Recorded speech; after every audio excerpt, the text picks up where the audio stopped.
The story begins with the entire city being consumed by flames under a blood-red sky. Amid the chaos, we see people running to save their lives while a sinister voice announces that the days of nightmare are just beginning. From the very flames and darkness, an imposing figure with wings begins to rise, promising even more destruction. The being then reveals itself as a dark angel, and the system promptly classifies it as a level 4 enemy. Without wasting any time, the winged creature starts firing multiple energy blasts, annihilating everything in its path. Watching the scene from a distance, two girls observe all this destruction completely powerless. The redhead is in shock as she realizes that the enemy is level 4, a level of monster capable of wiping out an entire country. Her blonde friend then says she will fight by her side, but the girl instructs her to focus on evacuating the civilians. With determination, the red-haired heroine asserts that she will try to hold the monster, even if it's just to buy a measly minute. Her partner is worried, but the girl with red hair insists that she will find a way to be okay. At that moment, an emergency alert is triggered, summoning all awakened individuals to the local university. The girl reveals she is only a level 3 awakened, but vows to endure as much as she can. Meanwhile, the dark angel seems to prepare for a new attack, murmuring indecipherable words. The creature finally advances toward them, and the redhead screams desperately for her friend to run as fast as possible. Suddenly, a dark-haired man tells the redhead to get out of his way. The red-haired heroine is in shock as the man prepares his attack. Without giving any chance for reaction, the mysterious man annihilates the creature with a single devastating punch. As a result of the punch, the dark angel turns into a stone statue while the man poses victoriously in front of it. The DW of girls is shocked that the guy killed the monster with just one blow. With a smirk, he comments that it has been a long time since he last saw a human being. Soon after, he asks what year it is, leaving the red-haired girl completely confused. The girl stammering tries to ask who he is, while the blonde girl seems nervous behind her. Then the mysterious guy asked darkly, and with fear the redhead replied that it was October 6th, 2024. The man looks visibly shocked by the answer, as in his perception only a year had passed. In his thoughts, he says he spent hundreds of years in hell, but here only a year had gone by. With a snap, he realizes that his calculations about the time distortion were completely off. The young man remembers that it was exactly 1 year ago that his entire nightmare journey began. On that fateful day, he encountered his greatest enemy for the first time. His memory takes him back to the fall in a hellish place known as the demon realm of Rego. Although it was a period of unimaginable trials, in the end, our protagonist managed to emerge victorious. And so, after an eternity, the young man was finally back in his world. The red-haired girl begins to theorize whether he might be an S-class awakened or perhaps a secret weapon of the government. But it couldn't be that, or else she would know, while the young man thought to himself about someone having fallen into another timeline. Suddenly, an armored car stopped beside the trio. Then several agents in bulletproof vests emerge from the car. Various awakened individuals appear on the scene, and the leader orders everyone to take their combat positions, arriving with the demeanor of someone who resolves everything. The squad leader greets the two girls, and the redhead quickly recognizes him as Leader Kim Jong-woo. The leader then touches her shoulder, apologizing for the delay and asking her to leave the rest of them. Young-woo asks about the threat, but one of his men decides to be the center of attention and tells our hero to get out of the way. The soldier even accuses him of wearing a fake Awakened cosplay and gets irritated for being completely ignored. Noticing the danger, the red-haired girl asks the leader to rein and his crazy colleague. Ignoring all the commotion, our hero gives the man an ultimatum of 3 seconds. With his eyes glowing sinisterly, he asks the guy to give him a good reason to stay alive. Miserably nervous, the muscular man draws his dagger and prepares for combat. The red-haired girl desperately says that the dark-haired man had killed a level 4 enemy, leaving her leader surprised and nervous. In desperation, the muscular man thinks to himself that he must kill the other or else he will get hurt. The awakened one advances, shouting the name of his ability, Bladestorm, but is interrupted. Without the slightest difficulty, the dark-haired boy stops the attack with just one finger on the opponent's forehead. Then, with absurd strength, he throws the man to the ground, breaking everything around. Looking at the body lying on the ground, our protagonist coldly declares that the 3 seconds are up. The squad leader is paralyzed in shock and screams, asking what he thinks he is doing to his colleague. The mysterious figure, however, completely ignores him and says it is not the time to worry about him.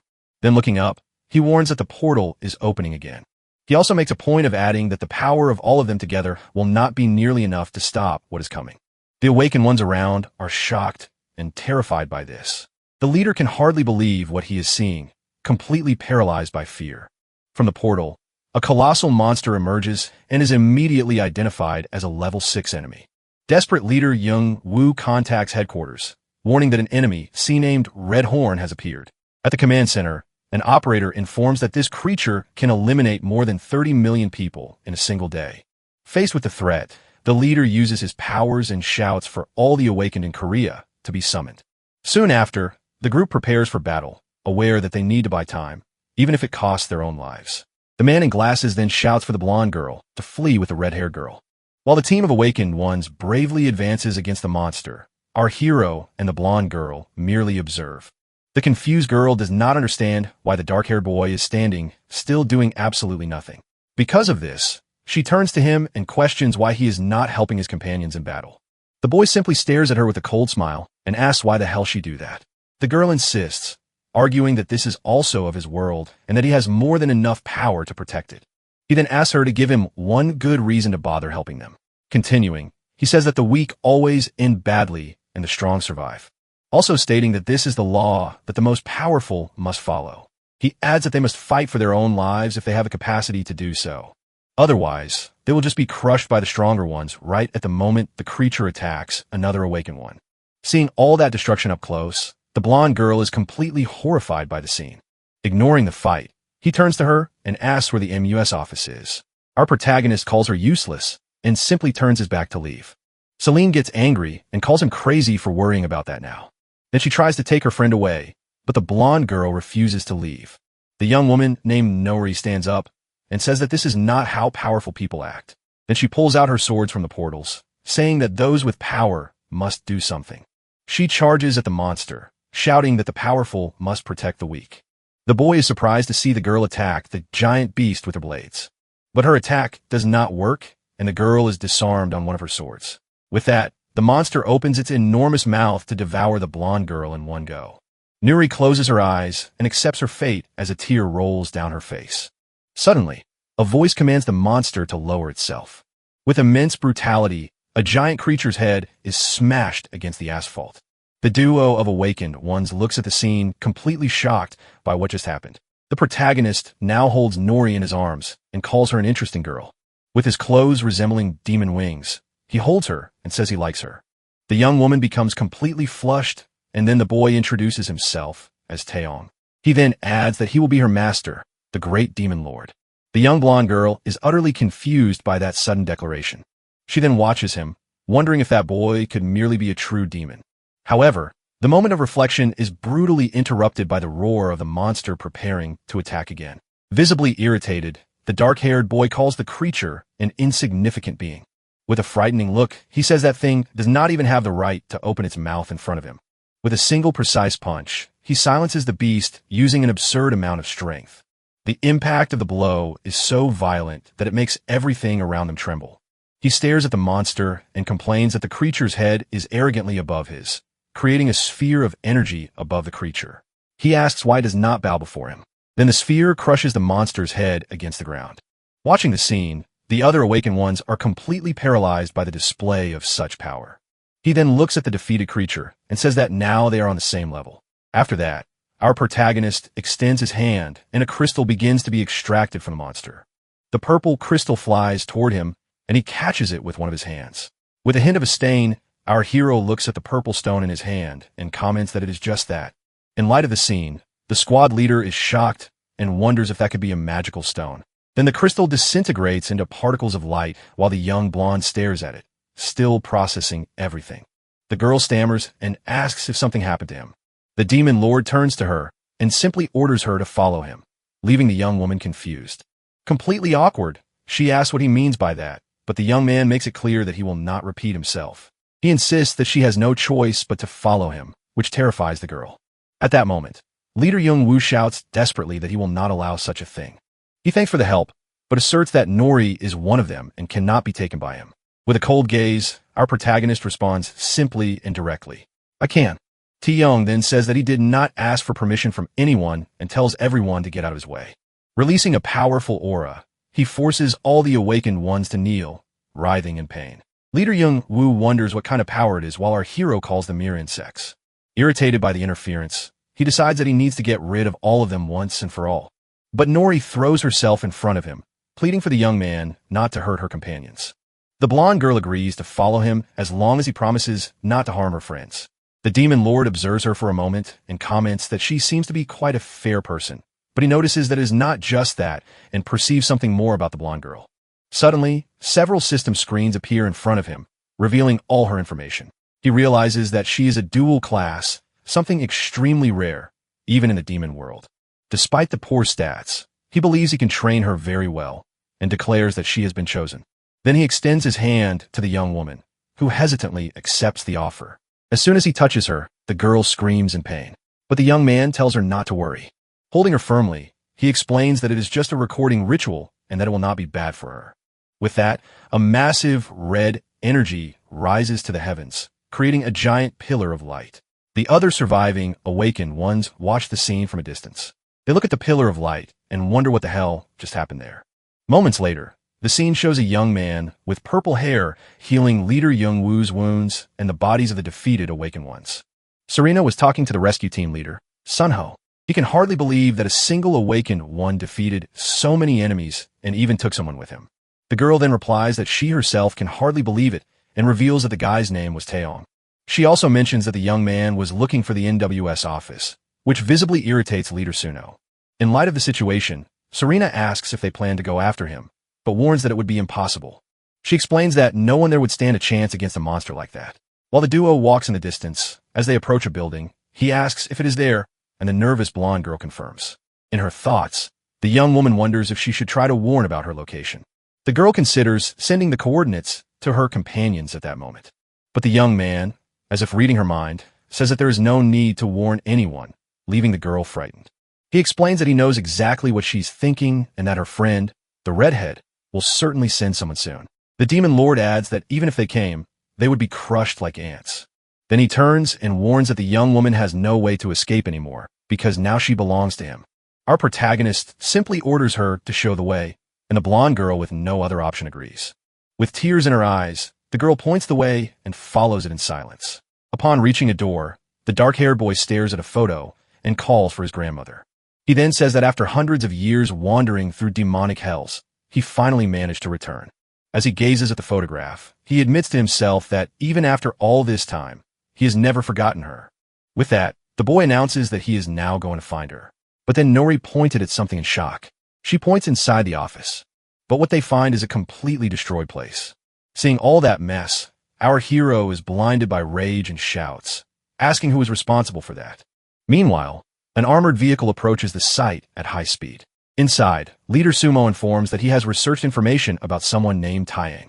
The records confirm that the office address and the name match, pointing to the same person. Then the girl with red hair reveals that the boy's full name is Banny Taeyong, letting out a laugh. Serena can't hold it in and bursts into laughter upon realizing that his name is, let's say, a ready-made joke. The purple-haired man then explains that according to the data, he is just a normal student and not an awakened one. Suddenly, Leader So remembers a recent conflict between the Dega Guild and the Ilsum. Desperate, he realizes that the situation is much more serious than he imagined. The team in the car realizes they need to hurry because something very bad is about to happen. Angril, the demon lord, asks what happened, but Nori becomes nervous. She explains that she doesn't know all the details, but that there was a major dispute between the awakened guilds.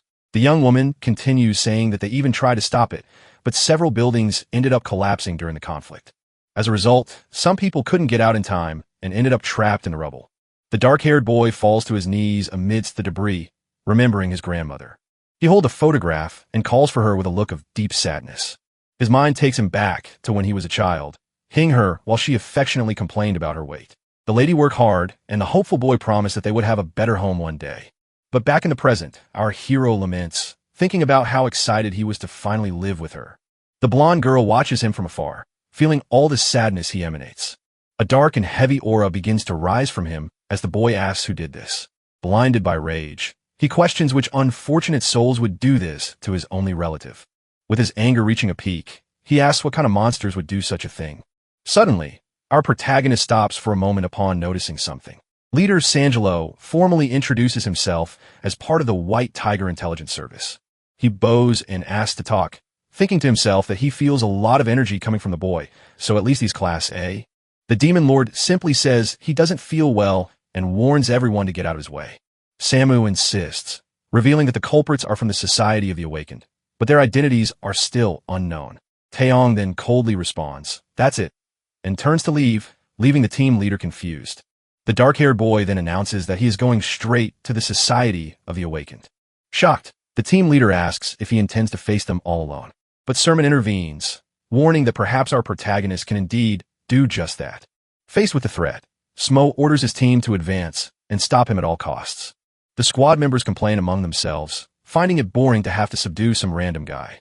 The boy in the beanie with a mocking air says that if he really is an awakened one, he won't have any problems, then throws several stones at the demon lord, but they're simply destroyed, leaving no scratch on the boy. The other team members comment that the target seems quite strong. Then another awakened one jumps and attacks the protagonist with a huge weapon. However, the weapon doesn't even tickle the protagonist, who has a blank expression. The attacker is completely shocked as Taeyong holds the weapon. With a single fluid motion, our hero sends the opponent flying away. At that moment, the boy in the beanie screams desperately for no one else to attack him. Our protagonist then uses an invisible barrier to defend against another attack. The guy in a beanie was then pressed against the ground by an invisible force while the demon lord ordered them to get out of his way. Seeing the scene, Serena warned that they didn't stand a chance of stopping that thing. With the entire team defeated, Celine said she wasn't joking about him going to wipe out the entire association. Seeing the boys surrounded by a dark aura, the leader wondered how they could possibly stop a monster like that. Suddenly, a hand grabbed the cloak of our anti-hero, trying to restrain his fury. The blonde girl called him master and begged him not to continue with his plan. Then the demon lord questioned if she, as a servant, dared to go against his will. He remembered the recording ritual he performed to imprint his soul onto hers. The boy explained that because of it, the young woman should instinctively follow him, never being able to betray him. But her willpower exceeded expectations, and she argued that there were good people in society. The girl explained that they would fight to the very end to protect everyone, even if considered enemies. She continued, saying they fought for those they couldn't save, and that she understood his pain. With tears in her eyes, the young woman said it was all too sad and that her heart also hurt. The girl then asked him to stop because there were people fighting precisely to prevent more tragedies from happening.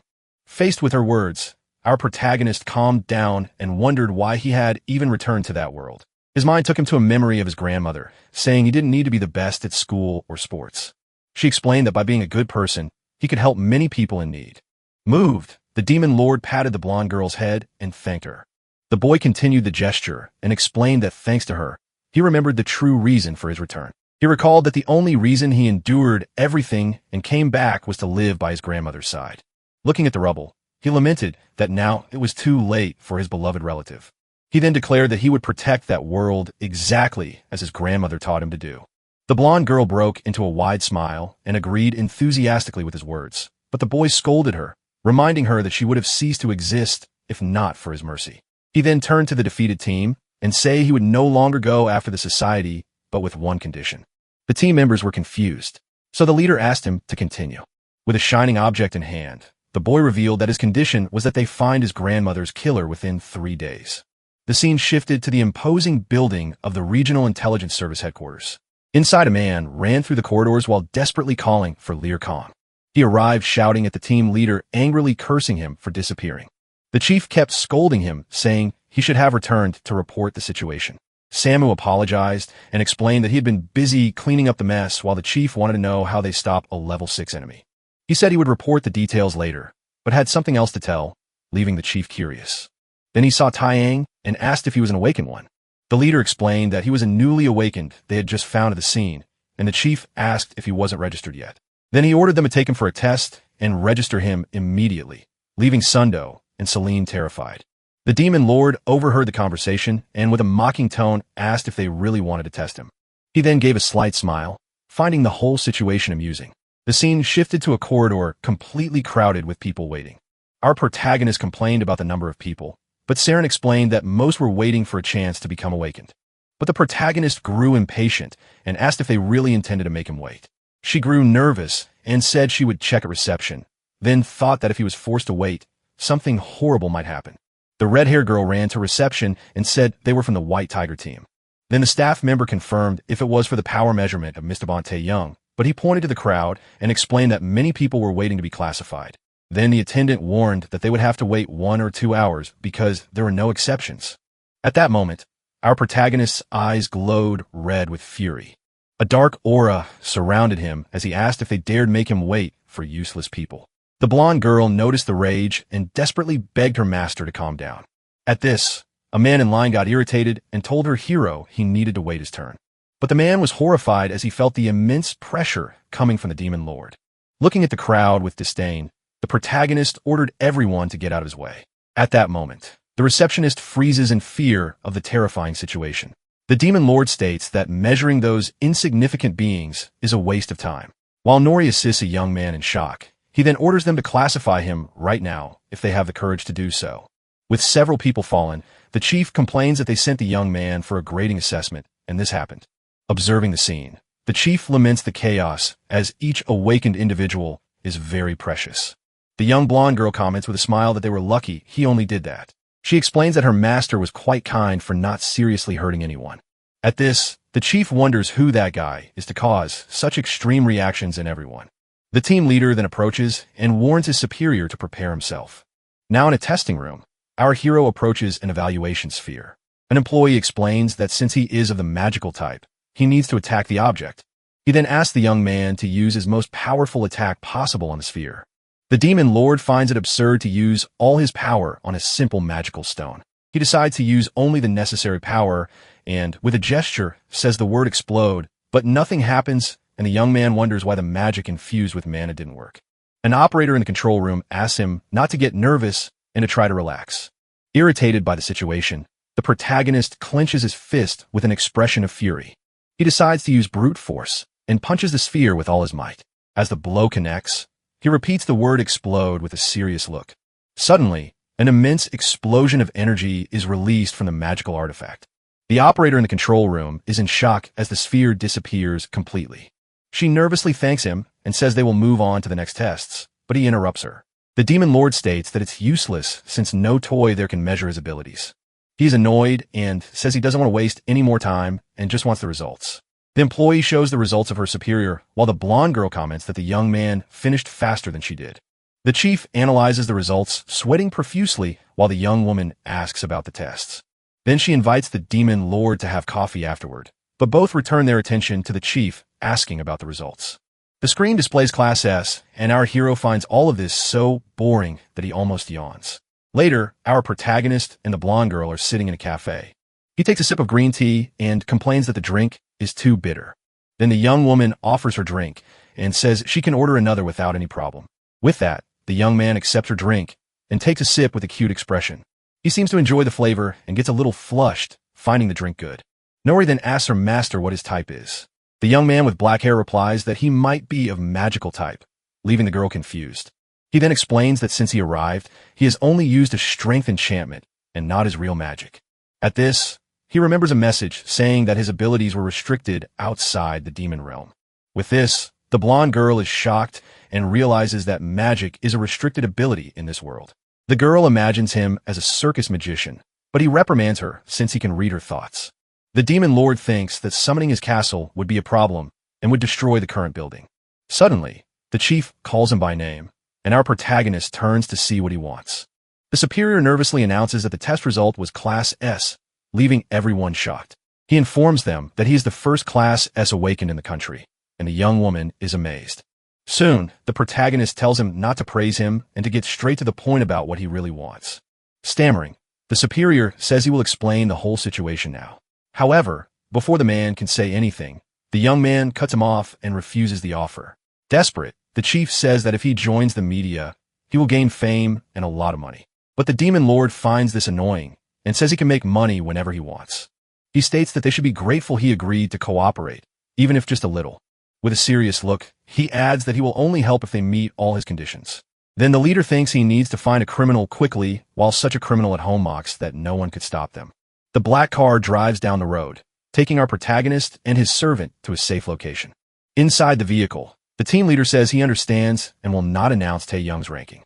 He also informs that they will prepare a safe place for the young man and his servant to stay. Watching the car leave, The chief laments that they cannot showcase the first Class S in the country.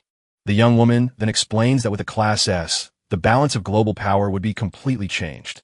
The superior comments that if people knew about him, they would feel safer in the country.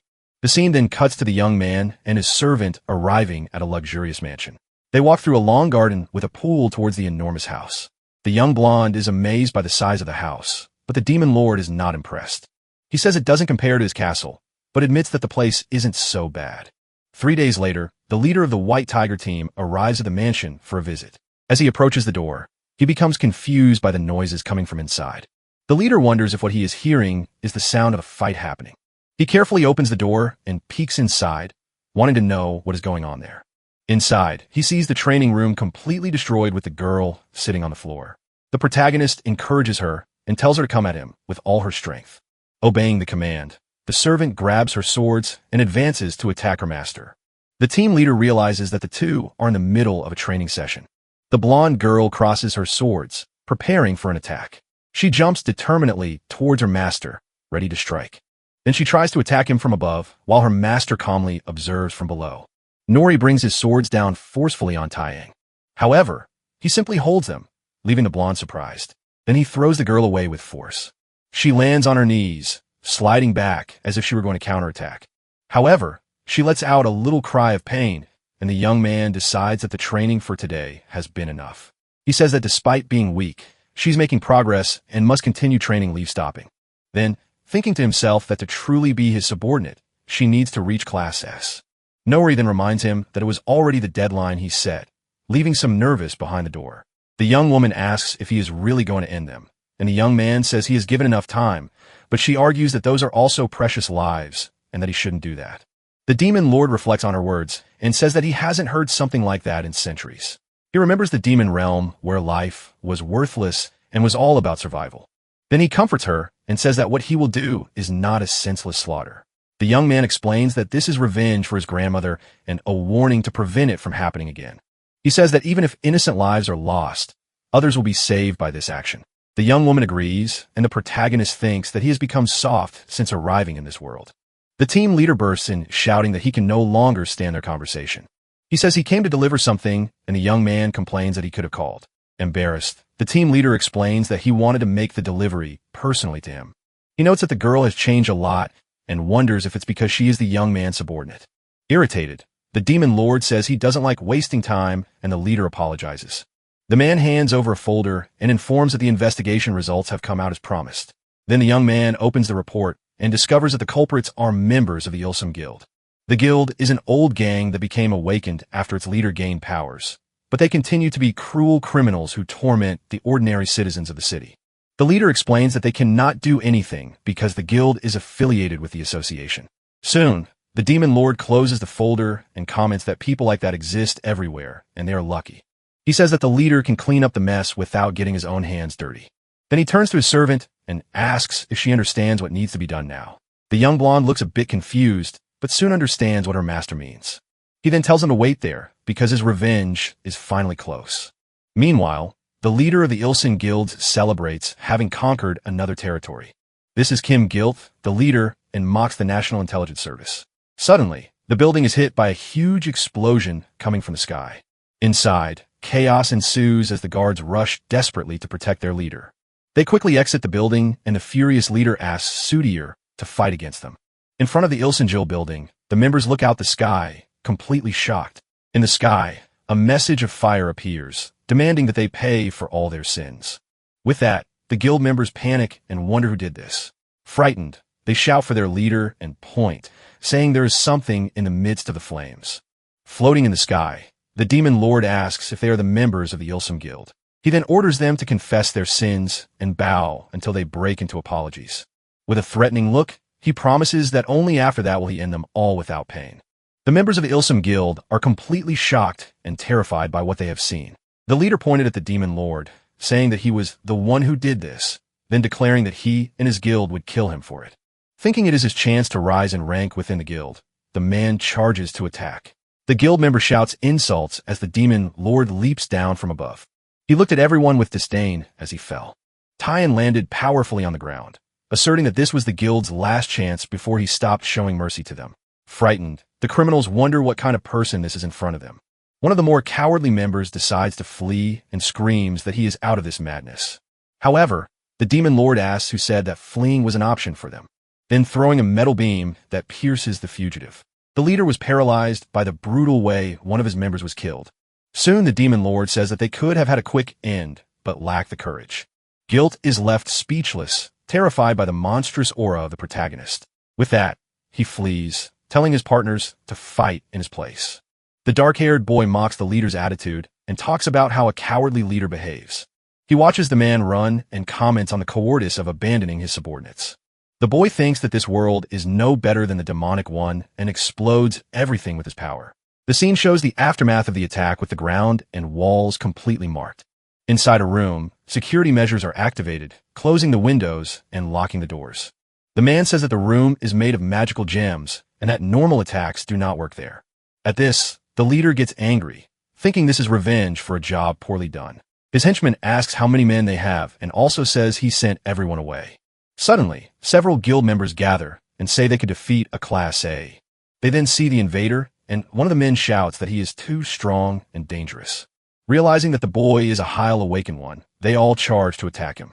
With a smile, the anti-hero loves the idea and tells them to come at him all at once. He advances into the group and says that they don't even compare to the power he possesses. With that, he easily defeats the guild members and they scream desperately for help. Hiding in the safe room, the guild leader and his henchmen listen in terror.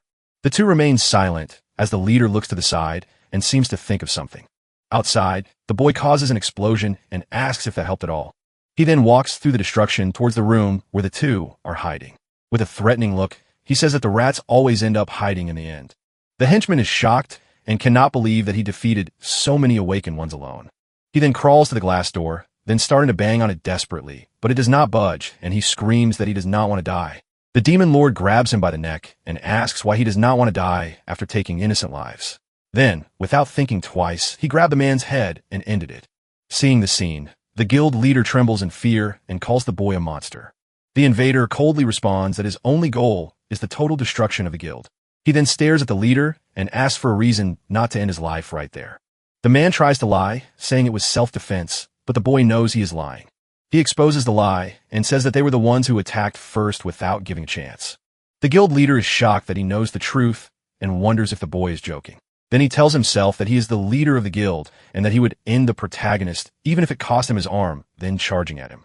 He aimed a precise punch at the boy's face, but nothing happened. The leader gets angry when he sees that his punch had no effect. With shining eyes, Taiyang says he would give the man a minute to keep trying. The leader loses his patience and shouts that this was the last straw for him to endure. He threw punch after punch, but they all seemed to hit an invisible barrier protecting the demon lord. The boy looked at him with boredom and thought he couldn't lose to trash like that. Then remembering that the only reason he had returned to this world was his grandmother, the leader prepared another punch, saying that it would hurt. But suddenly his arm was severed from his body. The demon lord stood still while the chief screamed in pain, claiming that not even a minute had passed. Looking at the man on the ground, the boy coldly said he had changed his mind. He promised that he would finish him off now and make him feel every imaginable kind of pain when the man begged for help. Then he asked the boy why he cared about their deaths. Desperate, the chief begged for help and offered anything to survive. However, everyone he begged for help had already been taken down by the protagonist. With a look of pure horror, he saw that there was no one to save him. He continued to plead for help. Sometime later, the guild building was cordoned off with police tape. An officer observed the scene and commented that the boy really didn't hold back at all. He seemed worried and said that despite being in trouble, there was another issue. The man explained that the Awakened Association would not just sit idly by. One of the members said that this was not just a murder, but a massacre. He questioned how they could simply ignore such an act of violence. In a meeting room, they debated how to punish an S-Class Awakened. One of the men said they couldn't let taking justice into their own hands become a trend in the country. But the leader of the meeting seemed to ignore the debate and focused on another problem. He changed the subject to something more urgent, which was the recent increase in portals. He continued by saying that there had been a considerable spike lately. Then he detailed that there had been 12 just this week, and that powerful monsters had appeared. And the worst part was that no hunter had defeated them, but luckily they had an S-Class on their side. He believed the boy would handle it, but he couldn't do whatever he wanted. At that moment, the chief panicked while the meeting leader demanded that the boy apologize for what happened. The man with glasses then realized the seriousness of the leader and apologized. The leader calmed down and said he understood everyone's frustration in this unprecedented situation. He explained that they were dealing with an uncontrollable force and the fate of the country was in their hands. While the protagonist was taking a shower, he observed his servant through a mirror. The blonde girl finished her tasks and decided that now she needed to wash her master's clothes. But when she opened the wardrobe, she was completely shocked by what she saw inside. She realized that all the clothes were the same and complained that the agency had no common sense.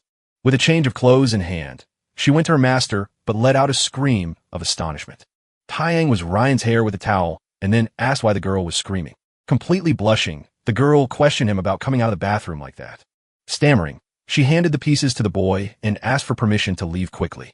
The girl ran out of the room, and he thought about how reckless his subordinate was. Later, the two were sitting together in the garden of the house, enjoying the day.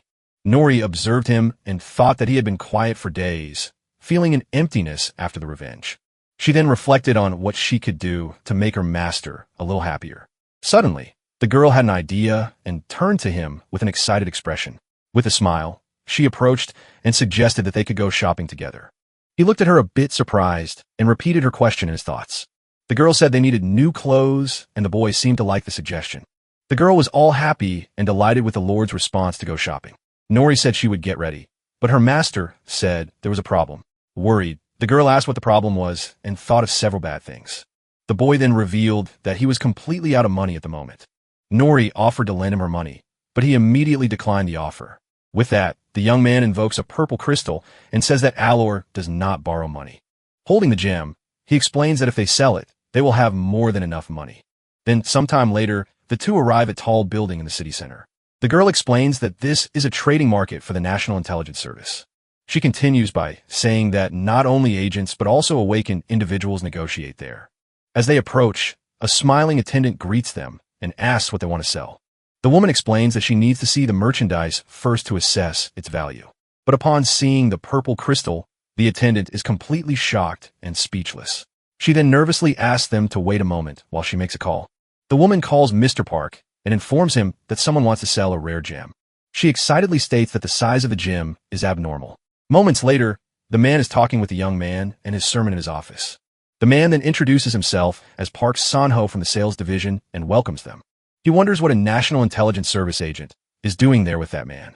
With that, our protagonist throws the enormous purple crystal onto the table in front of the man.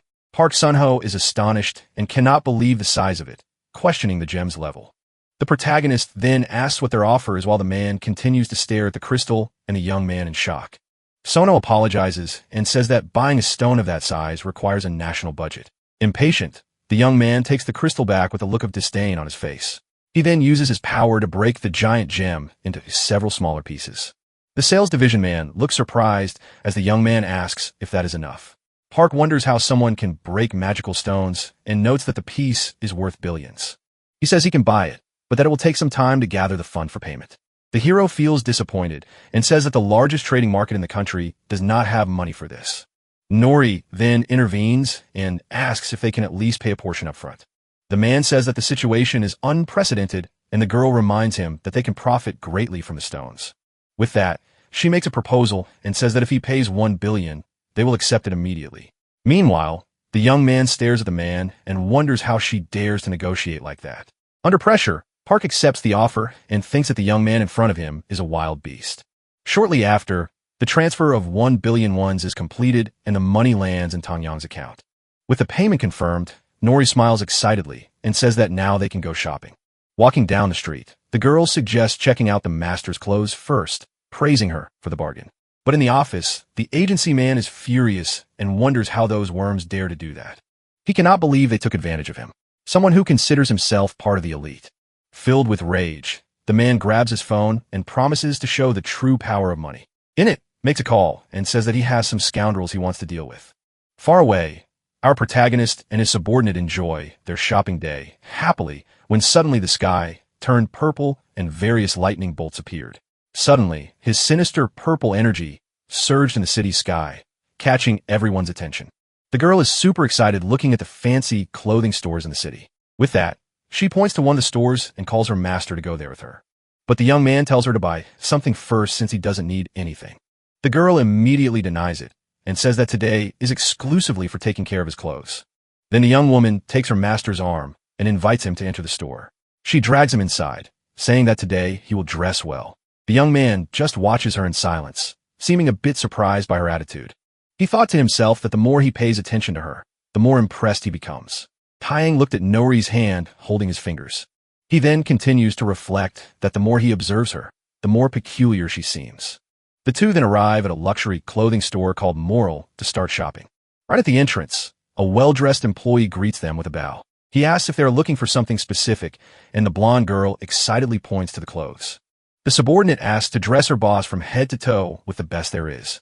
Meanwhile, the poor young man complains about how boring it is. Meanwhile, a sinister portal continues to grow and pulse a purple energy throughout the city. The store employees announce that they have finished their work.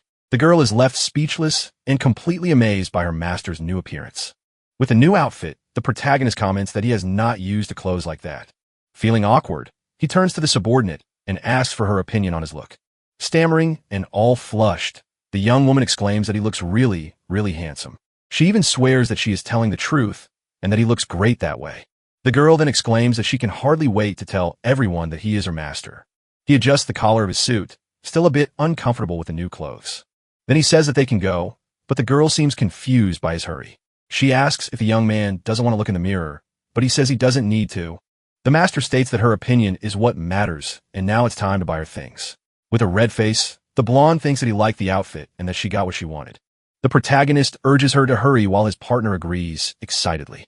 After some time shopping, the two stop at a cafe to have something to drink and rest.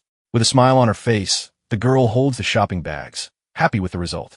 Suddenly, the young woman's eyes widen as she notices something strange in the city sky. She looks up, startled by what has just appeared right above them. The dude stares at the enormous purple portal that has suddenly materialized over the city. All the people on the street stop what they're doing to observe the frightening phenomenon. The blonde asks what that is, and her boss confirms that a gate has just opened. But the young man comments that it is a type of portal he has never seen before. Inside the portal, a bizarre red creature begins to slowly emerge. A giant, terrifying eye watches the city from within the dimensional rift. The girl panics and says that a gate violation without warning is terrible. With a pale face from fear, she realizes that this is a completely unknown portal. She explains that portals like this bring disasters or very powerful enemies. Then remembering a frightening creature from one of those unknown portals, the girl looked down as the protagonist began to speak. Meanwhile, the people on the street continue to look at the sky in complete despair. Then the young man says that this creature will be stronger than any enemy he has ever faced. The red monster continues to slowly emerge from the purple portal in the middle of the city. Desperate, the girl calls someone and warns that they are in serious trouble. She tries to explain that an unknown gate is about to fully open. At that moment, the creature's arms emerge from the portal, terrorizing the crowd watching. But the protagonist stares at the monster with a challenging look and invites it to come. The head of a red demon with sharp teeth finally appears in the sky. With the terrifying roar of the creature fully materializes in front of everyone. With the monster's appearance, some buildings begin to collapse and chaos ensues. Nuri screams on the phone that the gate is open and the situation is out of control. People run desperately through the streets while shouting for others to get out of the way. In the midst of the confusion, a mother loses her small daughter who is left alone and scared. The person on the phone asks the blonde what she said about evacuating the civilians. The voice on the cell phone asks if she is listening, but the young woman is in shock at the scene. She informs that her master will evacuate the civilians and says that everything will be fine while waiting for reinforcements. But the demon lord smiles with a dark look, excited by the new threat. His partner looks at him worriedly and calls him with a tone of fear in her voice. With his eyes glowing red, he gives a sinister smile full of excitement. The young man recognizes the creature and says that it is an arrogant and insane dragon beast. He remembers a fight in the demon realm where he ripped one of their throats out. Looking at the portal, he thinks that the time has finally come to fight someone worthy. A magic circle appears, and he celebrates the chance to fight with everything against his strong enemy. Desperate, the girl screams her master's name, trying to get his attention. With her plea, the young man stops invoking his powers in shock. He then turns to his subordinate. With tears in her eyes, the girl pleads for her master to help her with the evacuation. He looked at the blonde girl, shocked as she pleaded again. Meanwhile, the little girl continues lost and crying in the middle of the destroyed street. The protagonist then looks down and sees ants walking near his feet. The protagonist recalled in his mind as he asserted that the world was too weak while opening a door. With the doorknob turning to ashes, he says that nothing in this place could handle his power. Then seeing his partner, he also says that even the monsters here were no match. He looked at the young blonde in front of him, but when he tried to touch her, she shattered like a mirror as he stated that not even people could handle his powers. He continued to say how fragile that world was. He saw it as a sand castle full of ants. Back in the present, people run desperately while he remains standing in the middle of the chaos. With his eyes glowing red, he admits that the weakness of everyone that irritates him. The boy remembers the demon world where the only rule was for the strongest to devour the weak. For him, feeling pity for the weak was a luxury and defending them was a fool's task. But this little world broke that natural law and it bothered him deeply. He then grew tired of suppressing his power and decided that it was enough of living uncomfortably. After all, this was the first real opponent he faced in many years. As he floated, surrounded by his dark aura, he shouted that now no one could stop him. Desperate, the girl cried out for her master, bringing him back to reality. With a desolate face, the young woman pleaded again for her boss to please help her. In tears, the girl clasped her hands and asked him to save the innocent people. In the sky, the red monster roared once more, releasing its destructive energy. With that, debris from the department store began to fall. She looked up and wondered if she could break all the falling pieces. Then the blonde jumped into the air with her blades and tried to intercept the debris. Spinning in the air, she managed to destroy some rocks, protecting those below. But the young woman panicked upon realizing that she couldn't stop all the debris alone. At that moment, she screamed as rocks were about to fall on a mother and her child, but an invisible barrier protected both. Neri looked at the scene in surprise. The protagonist had used his magic to protect the mother and child. Then he exploded the rocks that were about to fall on the civilians. The subordinate was surprised by her master's act while looking at him. With a calm smile, the boy finally told her to evacuate the people from the area. He floated in the air, surrounded by a powerful aura while his partner watched him from the ground. He reflected that he had reached the point of ignoring even his own subordinate. Surrounded by flames, the boy declared that he would not be an incompetent lord. With that, the young woman thanked her master and ran to help evacuate the civilians. The girl blushed and felt happy as she fulfilled the order she received from her boss. Wielding her blades, the blonde shouted for everyone to follow her and leave that place. She pointed the way for the civilians, and the boy thought that he was doing this because of her. The dark-haired boy thought that a few seconds of work wouldn't hurt to help his partner. But standing in the middle of the destroyed street, the protagonist said that there was a catch. He glared at the creature in the sky and said that he didn't like that thing above his head at all. At that moment, dark and shadowy wings began to emerge from the back of our protagonist. With an intense red glow, the wings fully opened and he began to float. The boy ascended to the skies with his new power, ready to face the threat head-on. Looking at the monster in the portal, he commented that the creature seemed to be trapped there. The giant eye of the beast stared at the demon lord with an expression of pure rage. With a smile, he told the creature that he would help it get out of there. Then the boy grabbed the dragon's snout and punched it with supernatural strength, sending the monster into space. The people and his partner looked up at the sky, shocked by the scene they witnessed. Our hero said that up there they could fight without any interruptions. With a colorful glow, he ascended to the skies, smiling as he said he was going. The crowd watched a beam of light rise toward outer space. In an instant, the two appeared in space, floating above planet Earth.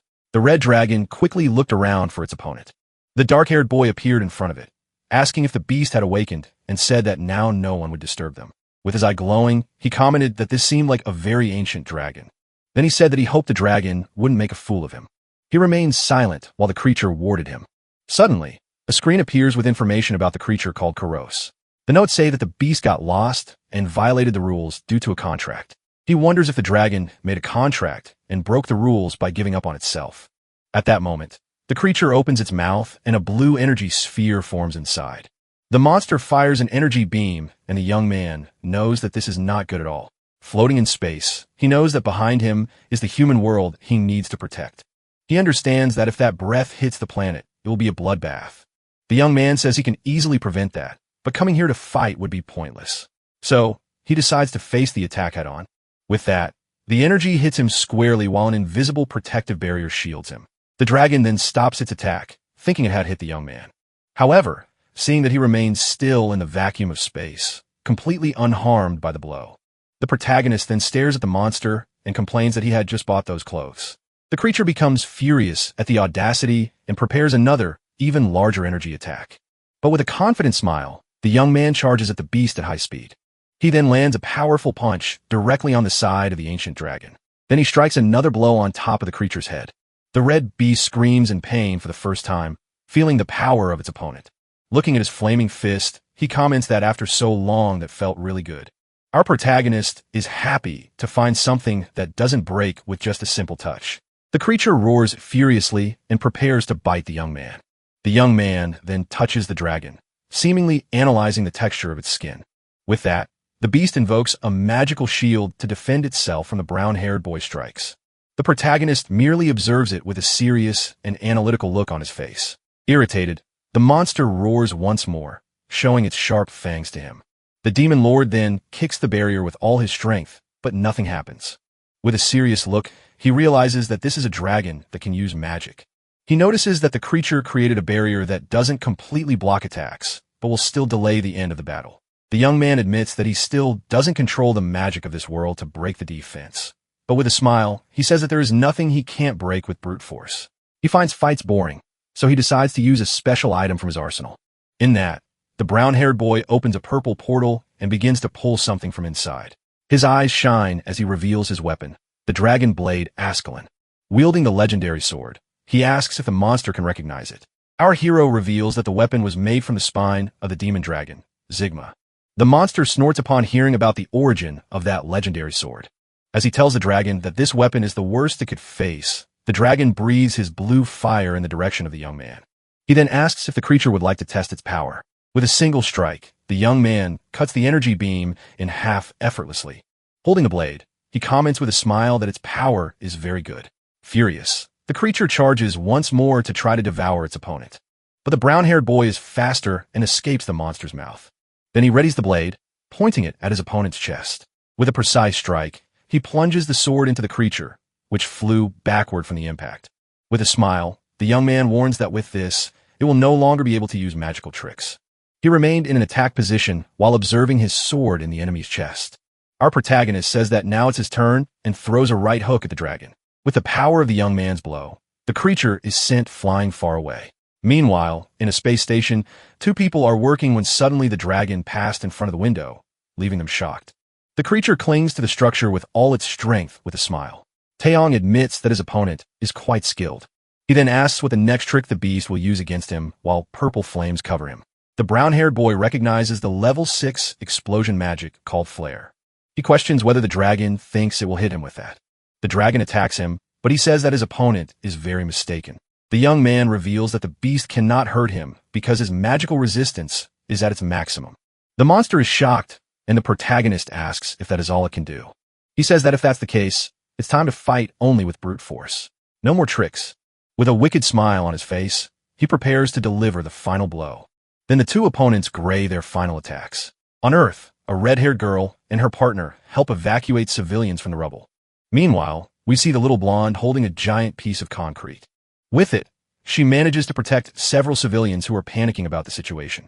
At that moment, another young man in a vest uses his powers to heal the injured. A man in glasses observes all the destruction around him with an air of leadership. Suddenly, a message alerts that the portal is shrinking its reaction and will close. Soon after, another notification confirms that the gate situation has been resolved. Relieved, the squad leader turns to his team to understand what happened. He then questions the little blonde about the whereabouts of her master and the enemy. The girl looks up and points to the sky, saying that both of them ascended. The man in glasses is completely confused by the answer and points up as well. He puts his hand on his head, trying to process that absurd information. Then someone loudly questions if such a thing could really be possible. The B-class hunter named Chunwoman questions whether it was possible for the enemy to have simply disappeared into the sky. He yells at the girl, thinking it's a lie, but she insists that it's the truth. The bespectacled leader tries to calm Chunwoman, saying that everyone is in shock, but the association hunter shouts that he is not there to clean up their mess. At that moment, a powerful voice interrupts the discussion and commands everyone to stop. The leader of a white tiger appears and reprimands Chunwoman for his behavior. He threatens to file a formal complaint, and the association hunter glares at him with disdain. He continues to ask if the other thinks that all awakened ones have the same power. While Nori looked at the sky, suddenly everyone looks up frightened by meteors falling on the city. People panic upon seeing the fireballs coming in their direction. Selma shouts for everyone to run and seek shelter immediately from the threat. However, the meteor grows wings and stops falling for a moment, but then it crashes to the ground with force, creating an explosion. The shock wave from the explosion violently throws several people away. The agents are also hit, and the girl protects her face with her arm. The little blonde is surprised for a moment, but soon opens a relieved smile at what she saw. Amid the flames, our hero emerges without a scratch. With a radiant smile, the blonde girl starts calling for her master. Our hero then comments that next time he should come down more slowly while the girl shouted for him. The association hunter is shocked by the appearance and wonders what that is. The young girl runs to her master while the other man questions the enemy. Then looking at the man wonders who he was. At that moment, the squad leader praises our hero's performance, saying he did a good job, but he says they need to talk and summons a magical subordinate. He then orders his invocation Uriel not to let any sound escape the area. With that, a blue energy barrier forms around them, isolating the location. The young man then realizes that the leader's subordinate is a being from the realm of fantasy. Samuel explains that because of the hero's ability, the situation has become more complicated. The leader reveals that due to the performance of the dark-haired man, everyone now knows of his power. He says that the world will know that a Korean awakened one defeated a level 7 enemy. The man continues to talk about politics, but the protagonist cuts him off and tells him to stop. He says he hates wasting time more than rudeness and asks to get straight to the point. The blue-haired agent reveals that they might need to expose the existence of the dark-haired man. The young blonde looks at her master, worried about what might happen now. Meanwhile, outside the barrier, people take photos and comment on his feat. Our hero thinks to himself that in this world of ants, this was inevitable. The squad leader is frustrated because he knows it's impossible to persuade that monster. But to the surprise of the man in the suit, the protagonist simply agrees with the idea. With his arms crossed, he says that the government can reveal whatever it wants about him. The blue-haired man asks if he is sure, and the hero tells him not to make him repeat himself. However, the young man warns with a serious look that he doesn't want any kind of trouble. Then he raises his hand and fires a pink energy pillar that shoots up to the sky. With a smile and shining eyes, the dark-haired man says that should be enough. The two men are shocked, and he reveals that this is compensation for everything. Before everyone's eyes, a giant purple mana crystal appears floating in the air. Far away in another country, a man desperately calls for someone named Mr. Anderson. Mr. Anderson, who is a blonde man, reads a report attentively in his hands. A panting soldier approaches Mr. Anderson and informs him that the operation has been canceled. The blonde man asks why, and the soldier says that a level 7 enemy has been defeated. The soldier continues his report looking at a tablet with the most shocking information. He reveals that the one who defeated the beast was the new Class S awakened from Korea. Kunwoman is shocked, wondering what kind of guy that was. He says that the hero fell with the monster's head and took a mana stone from there. Then it is stated in the narration that humans have two reactions when they see something they cannot understand. The first reaction is simply to accept what they saw, but the second is to deny everything. With a mocking smile on his face, the association hunter chooses the second option. He points to the group and starts shouting that all of this cannot be real. The man says is that they almost fooled him and that it is all just special effects. At this, the blue-haired agent tries to calm the situation, but the other refuses to listen. The squad leader says he knows it's hard to believe, but this is the purest truth. Then he reveals that the person in front of them is the new Class S awaken of the nation. Then he looks at the young man, still not believing it. Furious, the hunter pushes the agent and shouts that the young man being Class S is a joke. He accuses the intelligence service of fabricating an awakened to intimidate the guild. The man shouts that no one would believe the story of a monster dead in the sky. With that, the young blonde gets furious and screams that her master is not a fraud. The blonde says that without her master, Soul would be destroyed and that the man should be grateful. But the rude hunter points at the young woman and yells at her for interrupting the conversation. He turns to the protagonist and criticizes the agency for not teaching respect to its servants. With that, our hero says that the man's shouts sound like a mosquito bite to him. His subordinate looks at him, surprised by our master's protective attitude.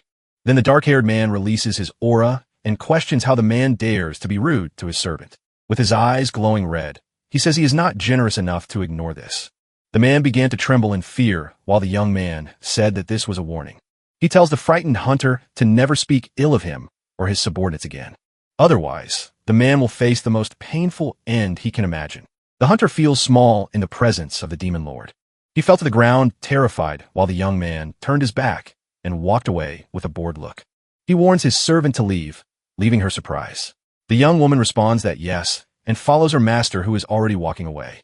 The bluer agent merely observes the scene, while the other man cried in fear on the ground. With his hand on his head, the suited agent says he cannot imagine the outcome of all this. Then an official announcement informs that Mr. Teongbani is the first-class S of Korea. In a press conference, a man announces that he resolved the gate incident. Back at the office, the agent informs that the official announcement of his status has been made. He smiles and says that, ironically, the situation will not generate any problems.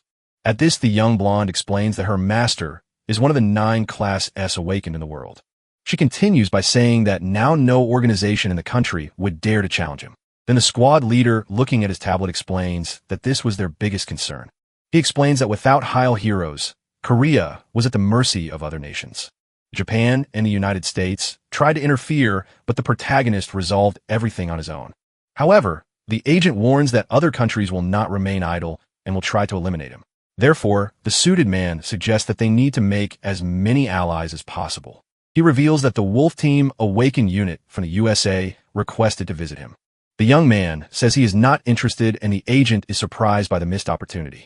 With that, the dark-haired man crushes the can and says that even the strongest in the world are the same to him. The protagonist says he is irritated because his rare day off has been completely ruined. Then he tells the agent not to bother him anymore with such irrelevant matters. In that moment, the young woman worries about how she can persuade her master to change his mind. Suddenly, the blonde has a brilliant idea and seems to have found a solution. She remembers a moment when her master showed interest in something specific. With that, the girl interrupts the agent and asks about the Wolf Team from the USA. She then mentions that the world's strongest awakened, Anderson, is part of the team. The man in the suit confirms, surprised, that the visit is indeed from the Wolf Team. He continues by saying that Anderson, the warlord, will personally come to the meeting. The agent reveals that the man specifically requested to meet our hero.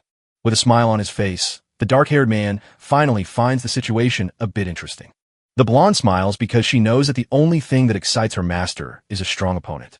Then the protagonist changes his mind and says he will meet the mysterious man. At a landing strip, a private jet arrives, bringing someone worth his time. From the aircraft, 2 men in suits descend, and one of them comments on the grand reception. One of the men warns the other not to get too excited and not to cause trouble this time. Anderson agrees with the man's statement and says they are visiting an ally, so they should behave. However, he reminds them that everyone there already knows one thing. The Pentagon has set certain objectives for their team on that important mission. With that, he asks everyone to keep this in mind and to control themselves for now. The strong man punches his own hand while agreeing with the young man. With the special team Wolf Team gathered, the blonde thinks that when the time is right, they will do as they please. Already inside the plane, one of the agents reaffirms to his colleague that they are not there to play around. He then explains that the Pentagon has given them 2 missions, and the first is to recruit the new Class S. With that, he pauses with a serious look and begins to talk about the second part of the plan. And the second part of the plan is nothing less than testing the strength of the new hero from Korea. He tells the warlord that he would take care of the rest, while he should focus on the mission. But the blonde seems to have a small doubt about what might happen during a meeting. So he completes his thought by saying what his offer is refused. He would completely crush our protagonist. Meanwhile, our hero simply enjoys his drink calmly, without worrying about anything. He complains that the guests are late and that he is already getting bored waiting. In that moment, the young man sees on his cell phone screen a TV special about the hunter Ryan Anderson. The report says that the man is the strongest in the world and has defeated enemies with his sword, Excalibur. The dark-haired man finally seems interested and thinks that the guy is one of the best fighters in the world. At that moment, his blonde servant runs to him to deliver a very important message. The young woman announces that the Wolf Team has arrived, and our hero opens an excited smile. The protagonist then puts on a dark smile at the news. He stands up and says to go ahead, while the young woman asks him to follow her. The blonde is excited to meet her former idol, but corrects herself by saying that her master is number 1. The dark-haired man then thinks that this world probably does not have body modification technology yet. He remembers a surgery he underwent in the demon realm, and that is why he is no longer a pure human. The young man faced many strong beings there, but none of them were real humans. His servant guides him through the door, and the hero thinks he is curious about something specific. He gives the girl a pat on the head while thinking about how strong she is. On the other side of the door, the wolf team waits, and the warlord observes the young man approaching. The dark-haired man walks calmly toward the two men waiting for him near a large window. With shining eyes, the two stare at each other, and our hero completes his thought about how strong a pure human could be. At that moment, the suited agent approaches and greets the protagonist, saying, "It's good that he has arrived." He extends his hand and introduces himself as John H. Omen, the director of the National Intelligence Service. Our hero simply stares at the man's outstretched hand without showing any reaction or courtesy. With a cold look, the young man simply ignores the handshake, leaving the director in a rather awkward situation. Meanwhile, the members of the American team just watch the scene with looks of disdain and interest. Nuri tries to apologize for her master's behavior, but the man says he already understands him. The man in the suit smiles and says he understands because the young man seems more interested in someone else. Then he turns and formally introduces the wolf team from the United States. One of the members steps forward and introduces himself as Jensen, a Class A awakened from the team. The dark-haired servant is surprised by his perfect Korean and wonders if it's a translation spell. However, the young blonde is worried about how her master might react in this situation. The hero stares at the man in front of him who is thinking about the young man. Looking at the indifferent expression of the dark-haired man, the American thinks they are completely disregarded. Then he says that the protagonist was strong. He was strong enough to take down the dragon from before. At this, the American agent gets irritated by the arrogance and calls the young man a stuck-up kid. He pushes his colleague aside and tells the young man that he was giving him too much attention. With that, the strong man grabs the protagonist's hand, forcing a handshake between them. He leans in and provocatively asks if Korea doesn't value education. The American agent squeezes his hand and questions if a handshake isn't basic courtesy. The blonde servant's eyes widen in panic at the agent's provocation. With the arrogant smile, Agent Brad thinks he will crush that fake class as himself. But suddenly, the man's smile disappears, and he becomes confused by what he is feeling. At that moment, the young assistant lowers her head, already fearing what is about to happen. During a handshake, our hero begins to crush the other man's hand. Brad is caught off guard and starts to feel immense pain. Then, to try to free himself from the grip, a strong man invokes his power called explosion. The blonde girl calls for the director in search of help as the situation spirals out of control. The other agent, Jensen, shouts furiously at his partner, calling him an idiot for starting the fight. With a cold look, the protagonist simply says one word, disappear. At that moment, the American agent's fireball begins to vanish. Brad is shocked, not understanding what happened to his power. The hero then prepares to land a solid punch on the American. However, the protagonist ends up punching nothing. Brad had been teleported by a blue portal while someone announces that they would stop there. The leader of the American team draws his shining sword and stands in front of his companion. He apologizes for his colleague's rudeness, but says that the hero's actions were not the best either. The blonde then suggests they leave the situation as it is, and the dark-haired man agrees with the idea. Agent Brad falls to the ground while holding his injured hand. With that, the protagonist and the warlord stare at each other, and the tension in the air is almost palpable. The blonde orders Jensen to take the idiot away, and the agent obeys, leading his colleague away. The director thinks this will cause a big problem, while the blonde girl gets excited about the confrontation. The young assistant offers to guide the agents to a healer, and the man thanks her for the help. With that, she leaves the two agents out of the room, leaving the master alone with the American leader. Anderson apologizes once again and says that his colleague is tough, but must have learned his lesson.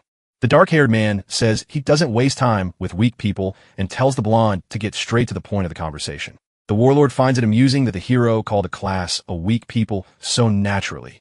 However, he admits that the young man is right because just blocking one of his punches caused all that damage.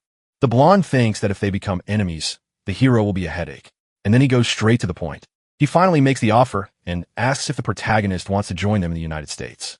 The hero immediately declines the offer, and the director panics because the U.S. wants to steal his Class S.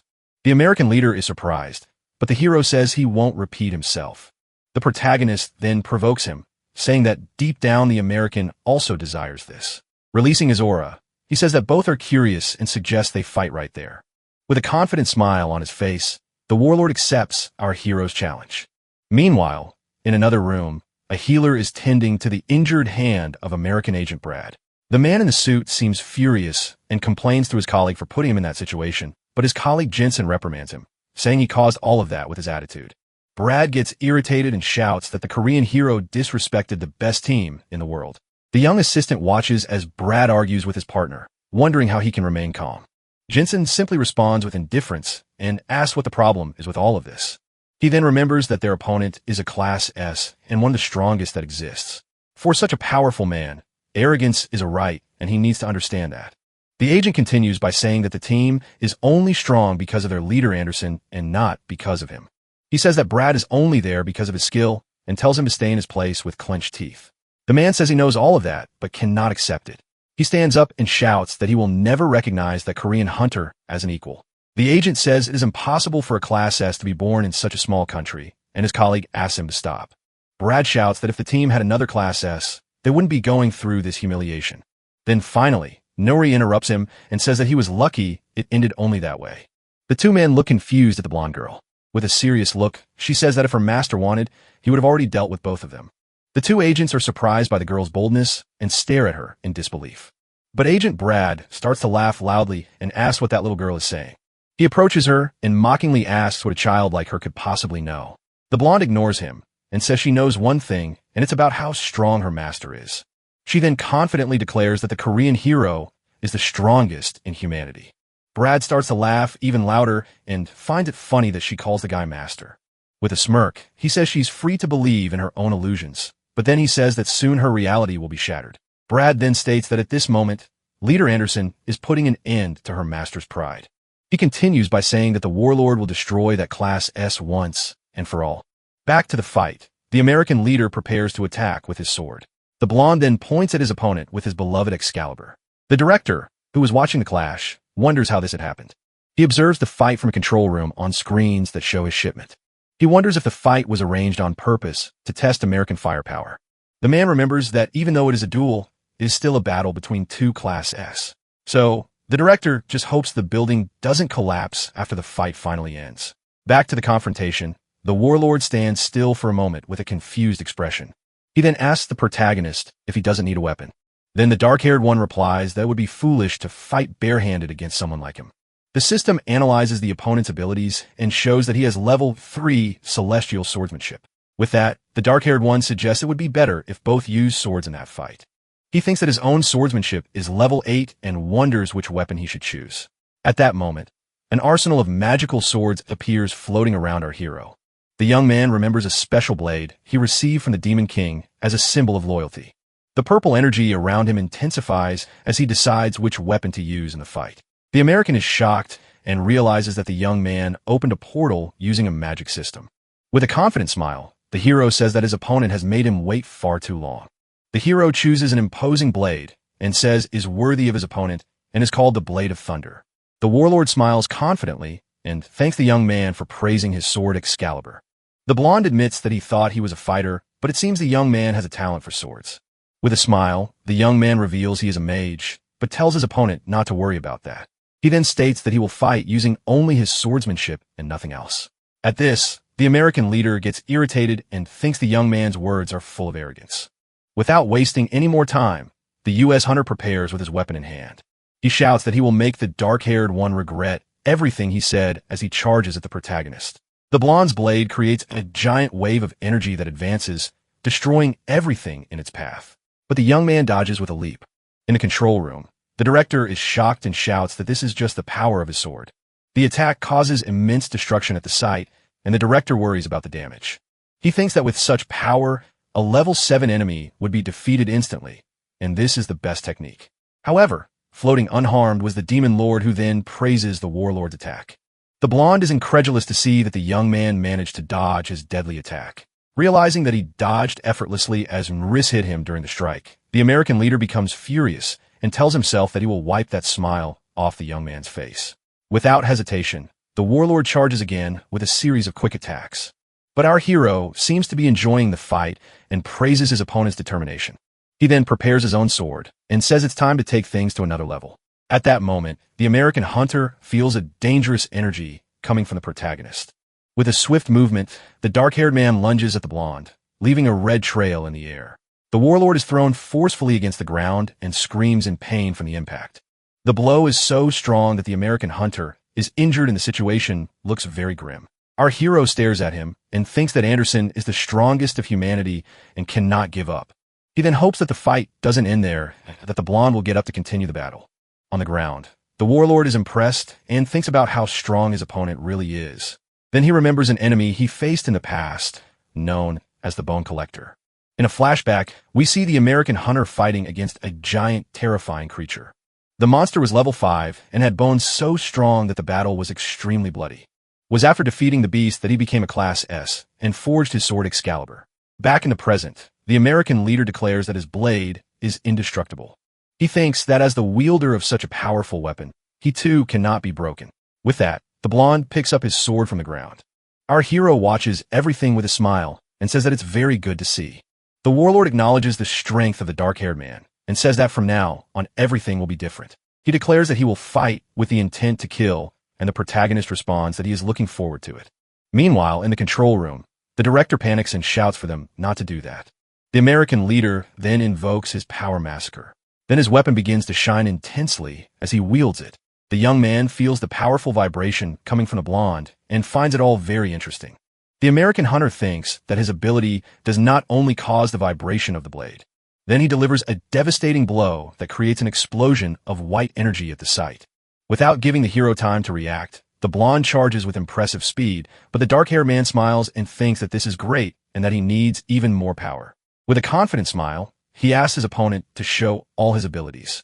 In the control room, the director despairs and says that this no longer seems like a duel, then thinks that if someone gets seriously hurt, it will become an international incident. He shouts that they must stop the two young men. Then the chief and the red-haired girl agree, but the man with glasses explains that both are Class S and that only one can stop the other at this level. With that, the director is despondent and says they can only hope that everything ends well. Celine says she thinks the Korean hero will be fine in the end. She explains that he knows he needs to consider the environment and won't destroy the place. But at that moment, a gigantic explosion occurs near the control room. The red-haired woman feels embarrassed and thinks that she might have been wrong about him. The other man thinks that the young man has been protecting Korea, so it's a fair assumption. The red-haired girl says that her real concern is for the American leader. Back in the fight, the warlord seems scared of something. The protagonist creates a red arc of light with his sword. Our hero observes the destruction, and the director fears that the entire building might collapse. The dark-haired man thinks he wants to see his opponent's full power, but the building won't hold up. In that, the American hunter tells himself that he is the strongness of humanity and no one surpasses him. He says that the young man is not an exception and charges to stab him. The protagonist says that his rival is too focused on the battle and would love to fight more. But he also realizes that the weaker beings in the building are in danger because of this, so he appears on the other side of his opponent. Startled by his appearance, he swung his sword to strike the dark-haired man. However, Taeyeon calmly and seriously holds his sword. With a grim look, he asserts that this is not the right place to continue the fight. The two fighters glare at each other again, and the tension in the air is almost unbearable. The American leader sensed the frightening aura of his opponent, which left him scared. At that moment, the warlord realizes he is in mortal danger and becomes alert. The protagonist, Red Energy, rapidly advances toward the warlord. The blonde questions whether he truly felt fear because of that blow from his opponent. He cannot believe that Anderson, the strongest man in the world, felt fear during the fight.